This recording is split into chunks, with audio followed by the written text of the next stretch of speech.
el ministro de Salud, Jason Aus, está con nosotros. Ministro, ¿cómo le ha ido? ¿Todo bien?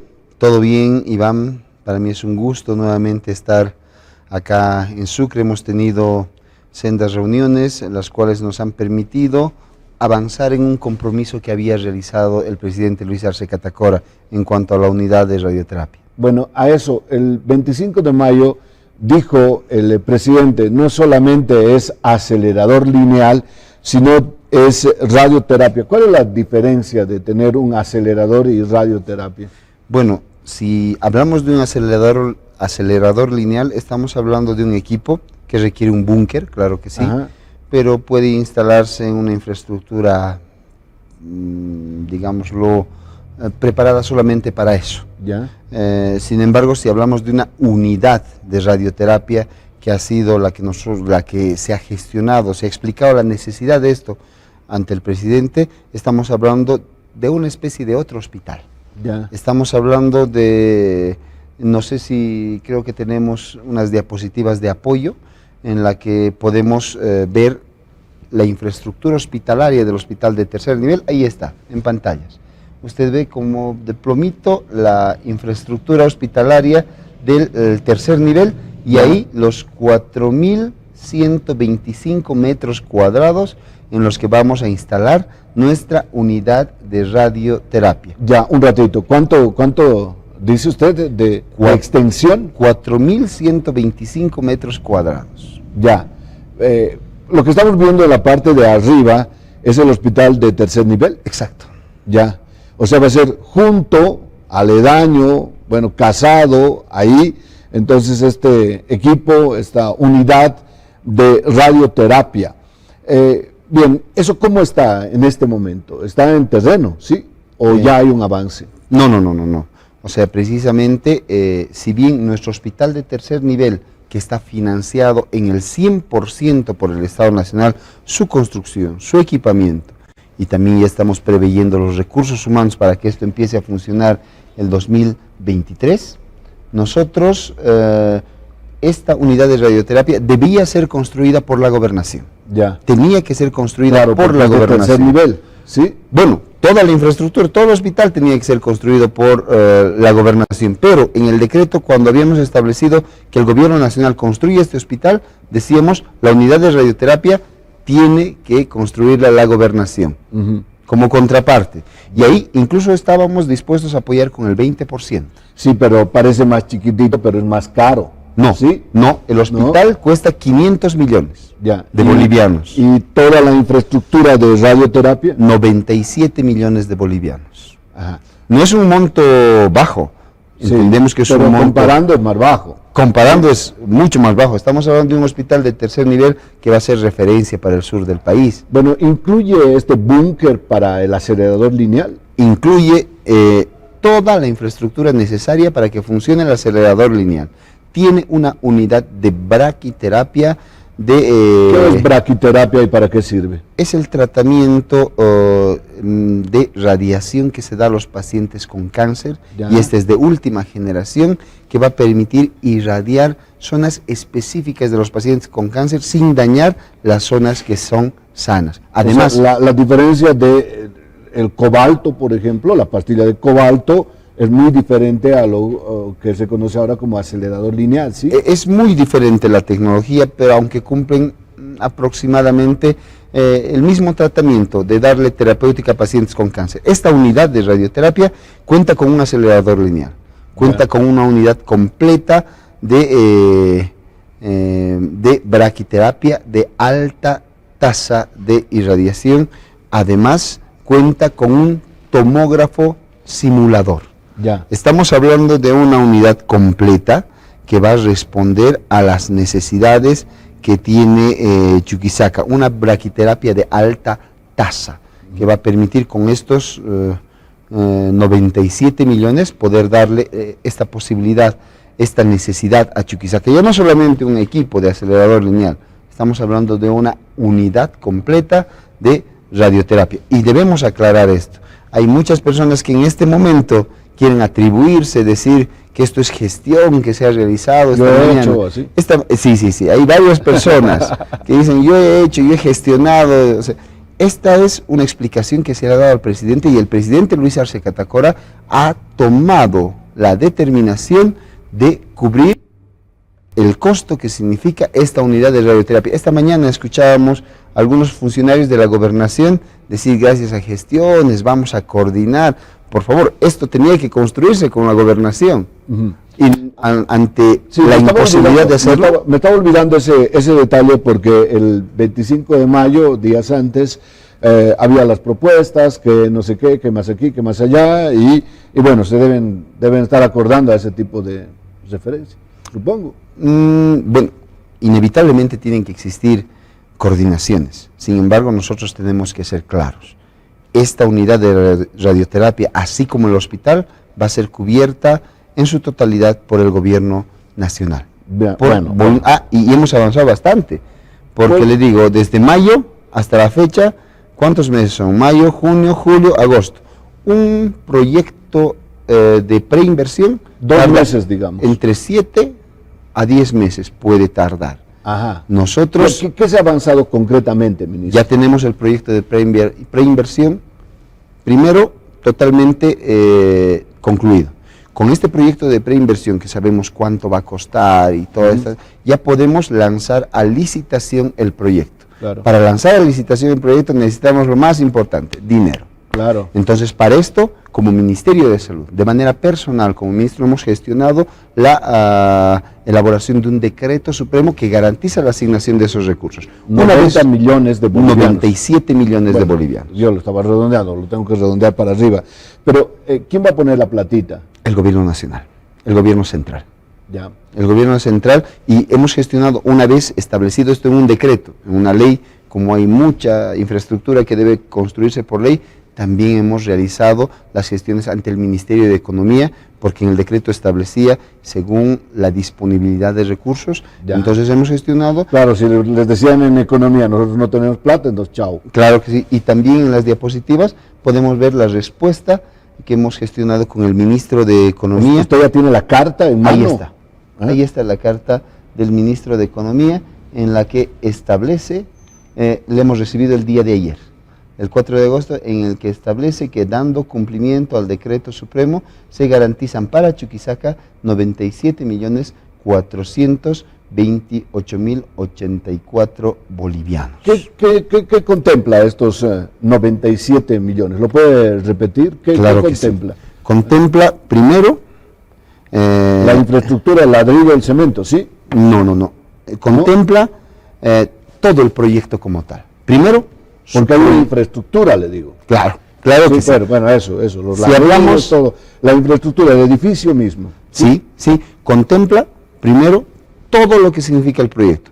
Infraestructura, contempla equipamiento, contempla puesta en marcha, transferencia tecnológica. Y para esto, así como no hemos esperado 7, 8 meses para el proyecto de preinversión. ¿Contraparte, ministro, o no? Bueno, nosotros tendríamos que haber dado la contraparte, porque la gobernación tendría que haber puesto el 80%. No lo ha hecho, en años, no lo ha hecho.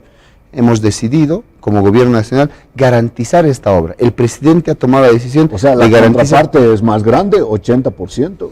No, como le explico, para construir esto, en la norma estaba establecida que la gobernación tenía que poner el 80%.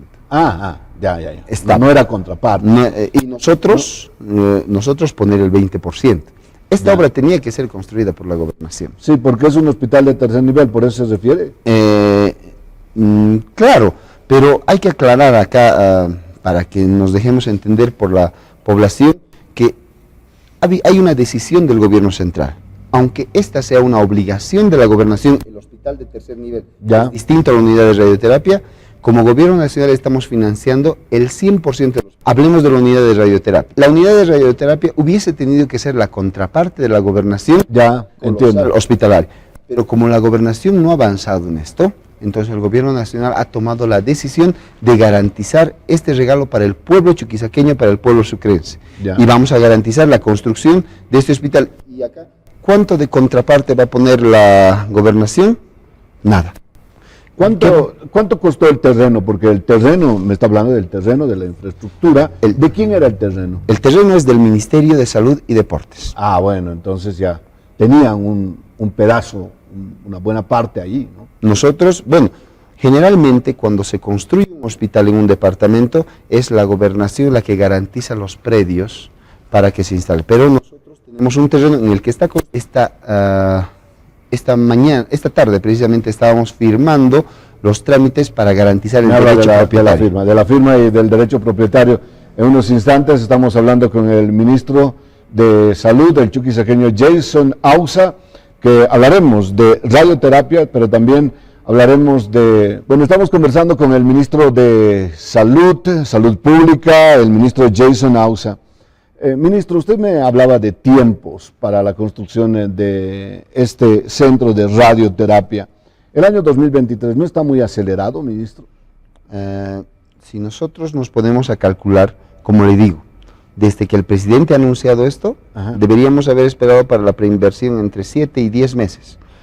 Lo hemos acelerado de tal forma que ya fin de año, digamos. No, hasta marzo del 2023 hubiésemos tenido que esperar 10 meses para tener el proyecto de preinversión. Se acortó y se achicó. Nosotros trabajamos, instruimos a que se acelere eso, ya tenemos el proyecto de preinversión, eso nos permite comenzar a licitar. Para licitar necesitamos los recursos, lo hemos hecho, o sea, tenemos los recursos. Dinero ya tenemos, porque para ir a la esquina sin plata no tenemos los recursos. Ahora podemos convocar a las empresas a las que puedan construir esta unidad de radioterapia, para que ellas compitan y la mejor propuesta sea la que ingrese. Ahora, estamos poniendo en la propuesta tiempos establecidos. Tiene que haber un proyecto de ejecución del proyecto a diseño final. Para eso vamos a dar 120 días. Después de eso, tiene que ejecutarse el proyecto, tiene que construirse y equiparse. Para eso estamos definiendo 360 días. Y para la puesta en marcha estamos definiendo 90 días. En total, estamos dando un plazo de 570 días. Este proyecto va a tardar, desde que se firme el contrato, más o menos entre 2 años y 2 años y medio. Vale decir que finales del 2024 o principios del 2025 va a estar funcionando la unidad de radioterapia. El hospital de tercer nivel, hemos tomado la decisión de que se termina de equipar este año y ese hospital va a estar funcionando en el 2023. Bueno, ¿2025 o 2023, ministro? No, hospital de tercer nivel, que es otra cosa. El hospital de tercer nivel ya está concluido en el 100%. El hospital va a funcionar el año 2023. Ya. Y esta unidad de radioterapia funcionará en finales del 2024 o principios del 2025. Es la meta que nos estamos planteando. Bueno, ministro, si podemos volver a las imágenes del terreno, por favor, cuando sea posible, porque eso compromete pavimento de calles, accesos. Bueno, ahí tengo las imágenes. ¿Quién se compromete? Ya sabe la municipalidad, se supone que la pelota está en la cancha de la municipalidad. Accesos, vías, pavimento y toda la infraestructura aledaña. ¿Hay compromiso o no? Eso es lo que constantemente venimos coordinando con todas las instancias, gobernación, municipio y lo que corresponda. Porque ya cuando se tienen buenas noticias, sí, las personas dicen, yo lo he gestionado, nosotros hemos insistido. Están sacando pecho. La realidad es que el presidente Luis Arce Catacora ha tomado una decisión de priorizar la salud del pueblo chuquisaqueño, del pueblo sucrense, y ahí la alcaldía tiene que cumplir con lo que le corresponde. Pero ya le comunicaron a la alcaldía, bueno, ya le dijeron a la alcaldía que tiene que hacer esto. Claro que sí, nosotros, son obligaciones que deben cumplir las instancias las cuales van y no porque sea un hospital municipal, sino porque es responsabilidad de la alcaldía hacer que los predios y los accesos estén garantizados. Gas. Es obligación de la gobernación prever los recursos necesarios para que cuando le entreguemos este hospital construido, nuevito, equipado, funcionando, ellos tengan los recursos necesarios para garantizar el funcionamiento de este hospital. Y hay que poner en evidencia acá la voluntad del gobierno del presidente Luis Arce Catacora, porque esta unidad de radioterapia, sin esa decisión del presidente, nunca hubiese sido posible. Y es una decisión que la ha tomado en mayo. Y de mayo hasta la fecha, lo que hemos avanzado es muy significativo. ¿Usted ha hecho clínica, doctor? Sí. Bueno, entonces conoce la realidad local, a eso voy. Porque un hospital de estas características, el de tercer nivel, como es el Santa Bárbara, ¿no? El hospital de tercer nivel, más la unidad de radioterapia, va a ser para los sucrenses, obvio, ¿no? Pero también, y con insistencia, Potosí, provincias de Potosí, ¿no? Tupiza, Villazón, etcétera, ¿no? Cotagaita, ¿no? Pero también para el norte potosino, para el cono sur de Cochabamba, para las provincias del departamento. ¿Usted está consciente de ello, doctor? La realidad es que este hospital va a ser para los bolivianos. En Potosí tenemos un hospital de una envergadura muy significativa, que también ya tiene muy buen avance. En Chuquisaca tenemos este hospital de tercer nivel, que real, con su unidad de radioterapia va a ser a la radioterapia me refiero, doctor. Va a ser el tema cáncer no es solamente de Chuquisaca. Es un hospital que va a servir al pueblo boliviano. Y qué bueno que esté en Sucre, qué bueno que esté en Chuquisaca para responder a las necesidades de la población en su conjunto. Acá yo quiero hacer referencia. El hospital de Santa Bárbara, donde yo he hecho mi internado, donde yo me he formado, un hospital que yo amo porque ha sido mi escuela, es una casa adaptada para hospital. Se tienen que destruir paredes para meter equipamiento, meter tubos de oxígeno, claro, todos los malabares para que ese hospital funcione como tal. Sí, bueno. Este hospital de tercer nivel, cada milímetro ha sido diseñado para funcionar como hospital. Usted deshace el techo, ahí ve una maraña, una telaraña de cañerías de cobre, cañerías de plástico, de agua, succión de aire, purificación de aire. En cada uno de las paredes está garantizado la central de oxígeno, el almacenamiento de oxígeno, la succión que debe tener. Un hospital que está diseñado para ser hospital. ¿Quién pone el personal? Porque un hospital, incluso sin ladrillos, se hace, ¿no? Un hospital de campaña, digamos, pero la esencia del profesor, por ejemplo, es que, o la escuela tiene la esencia del profesor, ¿no? Hay varias películas de ello, no le voy a contar la historia, pero un hospital se hace con médicos, principalmente con médicos. ¿Quién garantiza a los médicos? Porque para eso, especialistas oncólogos, especialistas quien maneje radioterapia, por ejemplo, especialistas concretos, ¿no? Es que estamos hablando de del presidente que más importancia le está poniendo a la salud. Y no nos vamos a mentir, nuestro sistema nacional de salud tiene muchas dificultades, tiene problemas de segmentación, tiene problemas de fragmentación, tiene problemas de organización. Decirle que hasta la fecha, en todos estos años en los que escucho hablar a expertos, salir a marchar supuestamente por la salud del pueblo, en todos estos años no tenemos un modelo de gestión hospitalaria. Yo tengo que decirlo con mucho orgullo, que en este corto tiempo hemos trabajado y estamos a punto de lanzar un modelo de gestión hospitalaria por estos hospitales que vamos a tener. Primero. Segundo, estamos preveyendo como Estado, como Ministerio de Salud, por instrucción del presidente, garantizar los recursos o los ítems necesarios para que este hospital pueda funcionar. Y no vamos a asignar 20 ítems, 30, 40, vamos a asignar ítems en centenares. Por lo menos para que este hospital empiece a funcionar, mínimamente van a necesitar un centenar de profesionales, de nuevos especialistas, subespecialistas incluso. Estamos hablando de la previsión económica que se debe realizar para cancelar a estos profesionales en salud. ¿Cómo garantizamos ello, doctor? Nosotros, de que haya especialistas. Bueno, este es un proceso, Iván, que dificulta. No es tan sencillo. Sería muy fácil que un hospital sea como otras infraestructuras, como un puente. No. Estamos hablando de alta tecnología. Claro, hechas pavimento y ya está. De alto nivel de ciencia y los hospitales es algo bastante complejo. Estamos trabajando. También se ha previsto un proceso de transferencia tecnológica. Por eso denominamos puesta en marcha.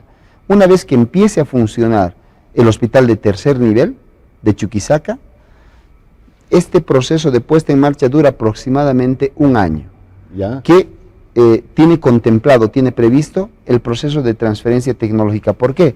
Este equipamiento que va a tener este hospital no existe en ninguna parte de Bolivia. Entonces, son las empresas europeas las que se han contratado que tienen que transferir este conocimiento técnico, tecnológico, científico a los profesionales que designemos para garantizar esta atención. Bueno. Estamos trabajando también en muchos años. Usted dijo centenares de, de profesionales, ítems, sí, ¿no? Sí. Lo que pasa es que en una posta sanitaria, en un hospital, hay mucho, digamos, lo que usted decía es gestión, me parece, ¿no? Gestión hospitalaria. Unos son pertenecientes a AICEM, otros un ministerio, otros pertenecen al CEDES, otros pertenecen a la municipalidad, otros son recursos propios. Cuando dice, por favor, vaya y haga este trabajo, entonces, no, usted no, yo soy ministerio, no, yo soy CEDES. ¿No es una madeja muy complicada? Eso se denomina fragmentación en salud. Eso se denomina segmentación en salud. ¿Quién hace sana ahí? Es un problema estructural y que se ha visto más profundizado por la ley de autonomías, que establece que el primer nivel lo manejan municipios y el segundo nivel de la misma forma. El tercer nivel lo manejan gobernaciones. El cuarto nivel, que no existía, lo maneja el gobierno nacional, además de cumplir su función rectora. Ahora, a esta función rectora que está establecida... Que así parece que está bien, ¿no? O hospital de primer nivel, municipales, segundo nivel, tercer nivel, etcétera. Pero ahí mismo, en hospital de primer nivel, hay trabajadores del CEDES, de la municipalidad, y nadie se entiende. Esa es una dificultad estructural que no proviene de un... proviene del nacimiento mismo de nuestro Sistema Nacional de Salud. Complejo, ¿no? O sea, proviene desde su organización inicial. Y esto es algo que nosotros hemos identificado, y por eso hablamos de un sistema único de salud, que es nuestro norte, que es nuestro objetivo, que exista un solo sistema único de salud, además que sea universal y gratuito, que permita subsanar estas dificultades de segmentación y fragmentación. Es mucho trabajo que realizar. Se dice fácil. Se dice fácil. Se dice fácil y en medio hay marchas, protestas, huelgas, paros. Porque ahí nos encontramos con autonomistas recalcitrantes, nos encontramos con sindicatos que lo único que buscan son defensa de sus reivindicaciones. Al final, en este complejo trabajo, hemos podido sopesar bastantes cosas en el momento de la pandemia. Usted recordará en el periodo de facto el total abandono al que estaba sometida la población en su conjunto. Hemos llegado con una estrategia integral, porque el disminuir la letalidad desde el 6.2, en la segunda ola al 2.7, en la tercera, cuando Brasil estaba teniendo... Está hablando con ventaja, porque cuando usted estaba ya operando ahí, había ya vacuna. Sí y no. Le explico. Teníamos nosotros una primera ola que ha presentado el 6.2 de letalidad. Cuando nosotros estábamos en el pico de la segunda ola, recién el presidente Luis Arce Catacora toma posesión del cargo y no teníamos vacunas. El gobierno de facto no había suscrito un solo documento para garantizar las vacunas para el país. Entonces, pero se debe a que no hay tanta letalidad porque ya había vacunas. No, le explico. En el país no había vacunas en la segunda ola. Hemos gestionado, como el presidente Luis Arce Catacora de manera directa gestiona las vacunas, y la segunda ola, sin el efecto aún de las vacunas, porque apenas conseguimos 25.000 y comenzamos a vacunar. Para que las vacunas hagan efecto, se necesita una buena cantidad de personas vacunadas y que pase un tiempo determinado. Hemos cambiado la estrategia. Sí, hemos modificado. Yo escuchaba a un centenar de alcaldes decir, vamos a comprar las vacunas, gobernadores también vamos a comprar vacunas. Yo decía, están hablando tres operías, porque en realidad no van a comprar vacunas, y no han comprado ni una sola vacuna. Pero ¿cuál es la conclusión de esto? Que en una primera ola no existía una estrategia. En una segunda ola hemos cambiado la estrategia y sin el efecto aún de las vacunas, hemos bajado la letalidad del 6.2 al 2.7. En la tercera, a pesar de nuevas variantes como la PA1 que ha hecho estragos en Brasil, hemos mantenido la letalidad en 2.7.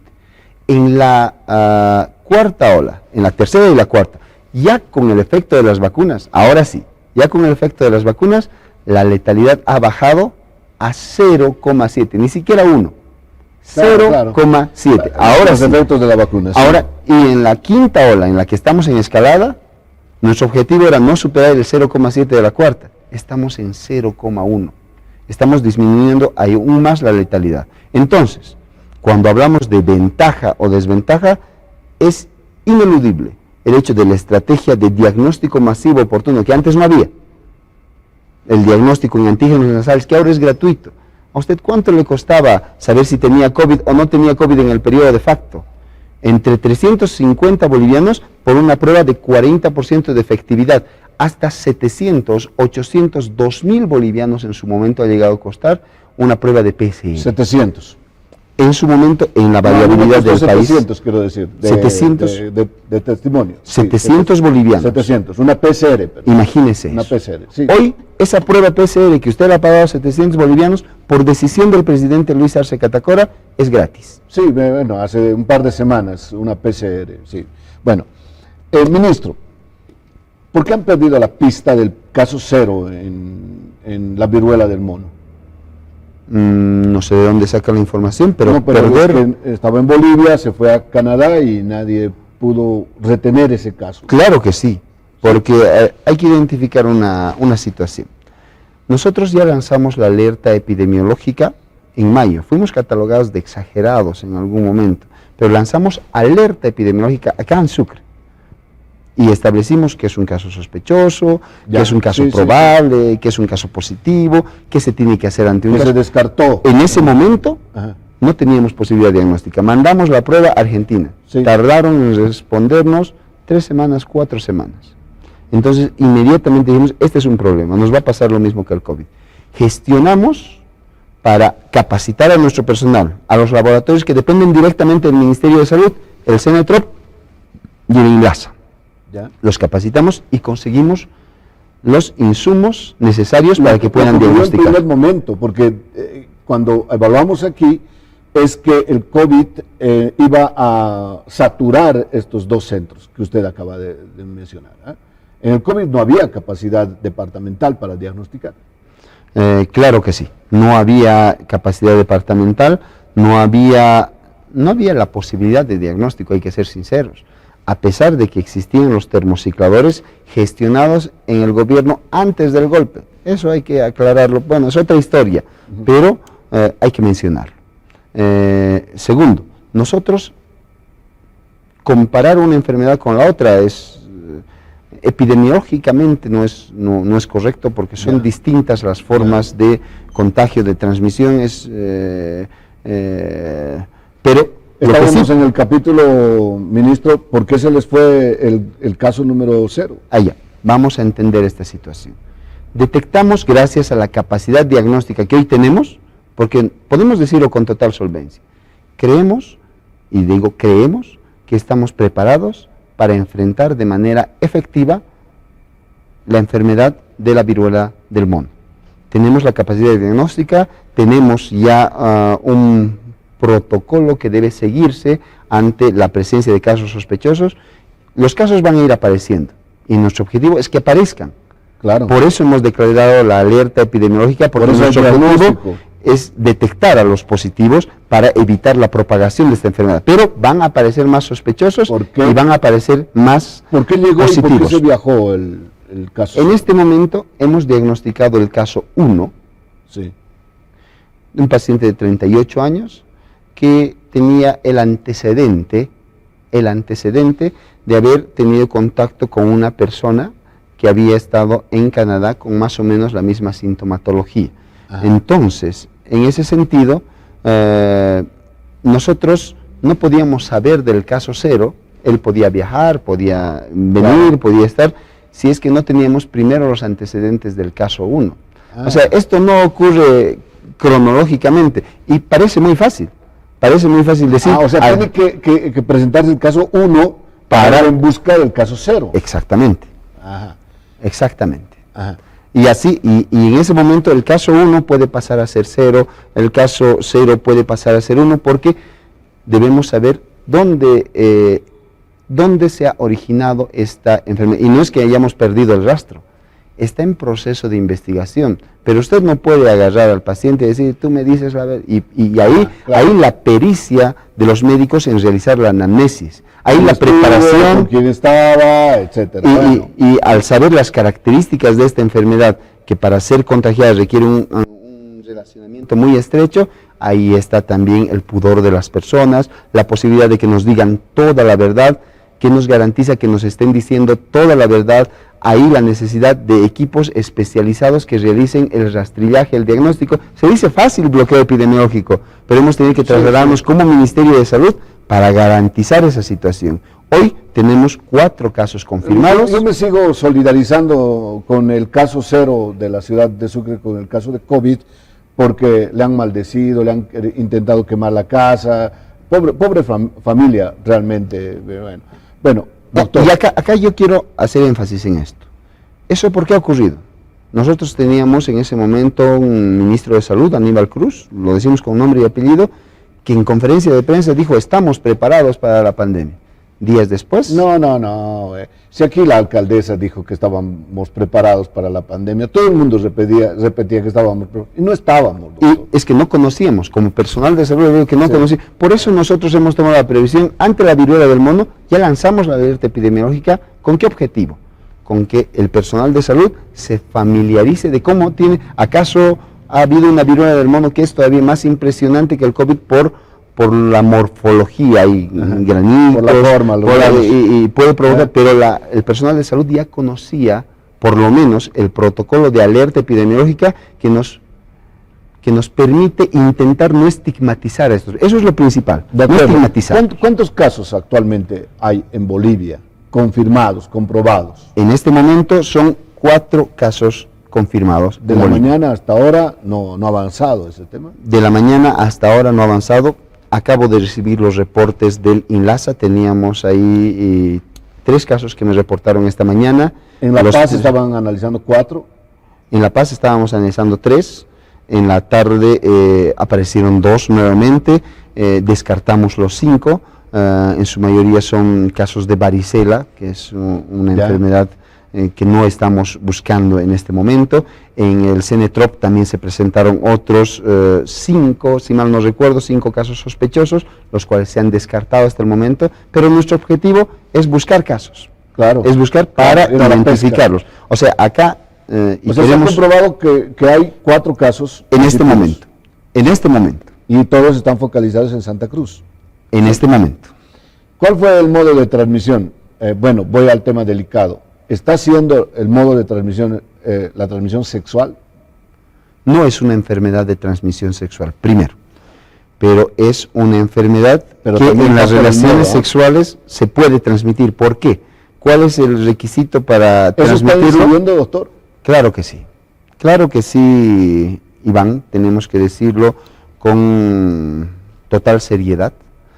Acá, reitero, no podemos estigmatizar a las personas. Sí. Ese es un error y no vamos a hacerlo en ningún momento. Pero tenemos que decirle con total claridad a la población cuál es el mecanismo de transmisión. Es la cercanía, no es como el COVID. Si nosotros mantenemos una cercanía muy estrecha con el COVID, sin las medidas de bioseguridad, lo más probable es que nos contagiemos. De acuerdo. En este caso no es tan así. Tiene que haber contacto estrecho, directo. Ahora, también puede producirse el contacto o la transmisión indirecta a través de secreciones corporales, a través de sangre que puede ser manipulada, que puede infectarse de una persona a otra persona. Entonces hay mecanismos de transmisión. Pero acá las mismas medidas que recomendamos para el COVID son válidas y mucho mejores aún para prevenir la viruela del mono. Por eso nuestra necesidad de seguir incidiendo en las personas en la mantención de las medidas de bioseguridad.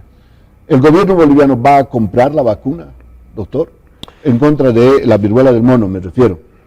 Por el momento, la vacunación masiva no es una recomendación de la OMS. Se tiene que evaluar en algunos grupos de riesgo, pero ahí se tendrá que hacer una evaluación social, se tendrá que hacer una evaluación de cómo introducimos esta vacunación sin la estigmatización, habrá que ver las posibilidades económicas, se tiene que evaluar una serie de factores. Por el momento, la Organización Mundial de la Salud no ha recomendado la vacunación masiva. Nosotros ya hemos adelantado, y le digo como primicia, estamos adelantando las gestiones para que en caso de que sea pertinente podamos ya haber conversado algo ante la posibilidad de tener estas vacunas. Luego expondremos esto a las instancias decisoras, al presidente le decimos, estas son las consecuencias, esto es lo que tenemos que hacer y estos recursos necesitamos. ¿Ante quién? Ante el presidente del Estado. Ya, ¿ante quién han hecho las gestiones iniciales? Existen laboratorios los cuales están produciendo estas vacunas, no se está produciendo en el mundo a gran escala. ¿Dónde, doctor? ¿Estados Unidos, Rusia? Nosotros, China. No es un país en específico. Hablamos de la Organización Mundial de la Salud que tiene los contactos directos con los laboratorios que producen estas vacunas. Doctor, ¿esta es la nueva normalidad? O sea, los virus van a venir así, vamos a tener que convivir con la viruela del mono, con el COVID-19, contra la influenza. ¿Esta es la nueva normalidad, doctor? Es que no es algo nuevo.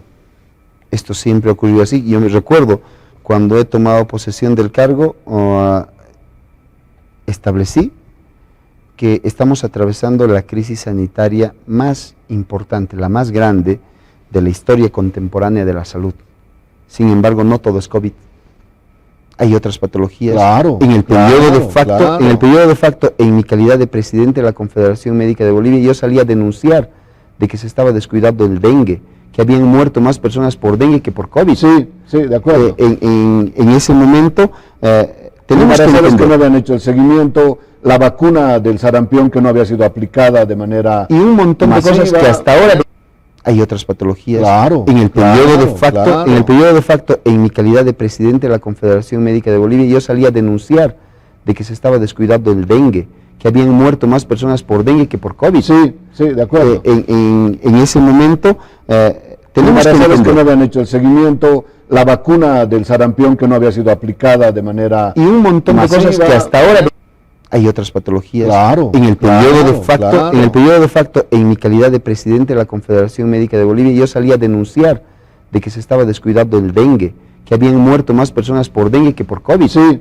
de acuerdo. En ese momento, tenemos que no habían hecho el seguimiento, la vacuna del sarampión que no había sido aplicada de manera y un montón masiva. De cosas que hasta ahora hay otras patologías. Claro, en el periodo de facto, en mi calidad de presidente de la Confederación Médica de Bolivia, yo salí a denunciar de que se estaba descuidando el dengue, que habían muerto más personas por dengue que por COVID. Sí, de acuerdo. En ese momento, tenemos que no habían hecho el seguimiento, la vacuna del sarampión que no había sido aplicada de manera y un montón masiva. De cosas que hasta ahora hay otras patologías. Claro, en el periodo de facto, en mi calidad de presidente de la Confederación Médica de Bolivia, yo salí a denunciar de que se estaba descuidando el dengue, que habían muerto más personas por dengue que por COVID. Sí, de acuerdo. En ese momento, tenemos que no habían hecho el seguimiento, la vacuna del sarampión que no había sido aplicada de manera y un montón masiva. De cosas que hasta ahora hay otras patologías. Claro, en el periodo de facto, en mi calidad de presidente de la Confederación Médica de Bolivia, yo salí a denunciar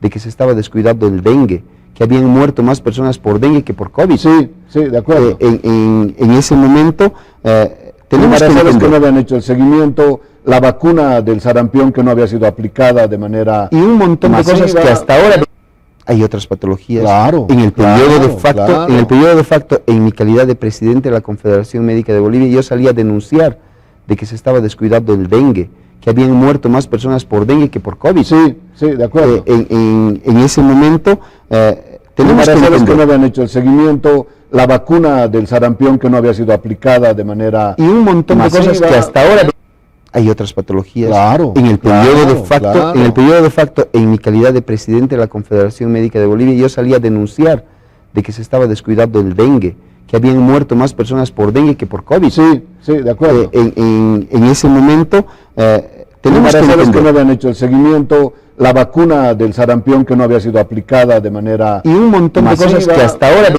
hay otras patologías. Claro, En el periodo de claro, facto, claro. en el periodo de facto, en mi calidad de presidente de la Confederación Médica de Bolivia, yo salí a denunciar de que se estaba descuidando el dengue, que habían muerto más personas por dengue que por COVID. Sí, sí, de acuerdo. En ese momento tenemos que embarazadas que entender. no habían hecho el seguimiento, la vacuna del sarampión que no había sido aplicada de manera Y un montón masiva. de cosas que hasta ahora hay otras patologías. Claro, En el periodo claro, de facto, claro. en el periodo de facto, en mi calidad de presidente de la Confederación Médica de Bolivia, yo salí a denunciar de que se estaba descuidando el dengue, que habían muerto más personas por dengue que por COVID. Sí, sí, de acuerdo. En ese momento tenemos que embarazadas que entender. no habían hecho el seguimiento, la vacuna del sarampión que no había sido aplicada de manera Y un montón masiva. de cosas que hasta ahora hay otras patologías. Claro, En el periodo de claro, facto, claro. en el periodo de facto, en mi calidad de presidente de la Confederación Médica de Bolivia, yo salí a denunciar de que se estaba descuidando el dengue, que habían muerto más personas por dengue que por COVID. Sí, sí, de acuerdo. En ese momento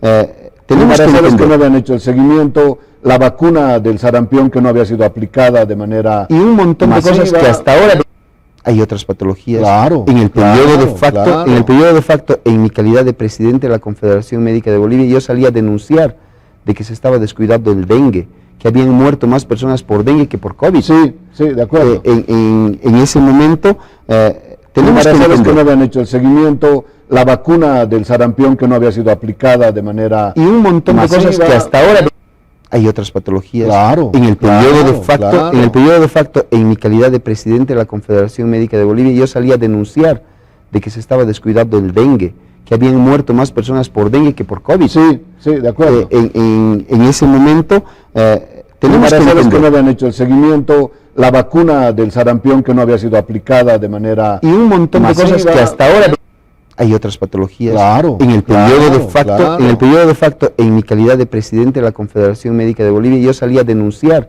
de que se estaba descuidando el dengue, que habían muerto más personas por dengue que por COVID. Sí, sí, de acuerdo. En ese momento tenemos que embarazadas que entender. no habían hecho el seguimiento, la vacuna del sarampión que no había sido aplicada de manera Y un montón de masiva. cosas que hasta ahora hay otras patologías. Claro, En el periodo claro, de facto, claro. en el periodo de facto, en mi calidad de presidente de la Confederación Médica de Bolivia, yo salí a denunciar de que se estaba descuidando el dengue, que habían muerto más personas por dengue que por COVID. Sí, sí, de acuerdo. En ese momento tenemos que embarazadas que entender. no habían hecho el seguimiento, la vacuna del sarampión que no había sido aplicada de manera Y un montón de cosas masiva. que hasta ahora hay otras patologías. Claro, En el periodo claro, de facto, claro. en el periodo de facto, en mi calidad de presidente de la Confederación Médica de Bolivia, yo salí a denunciar de que se estaba descuidando el dengue, que habían muerto más personas por dengue que por COVID. Sí, sí, de acuerdo. En ese momento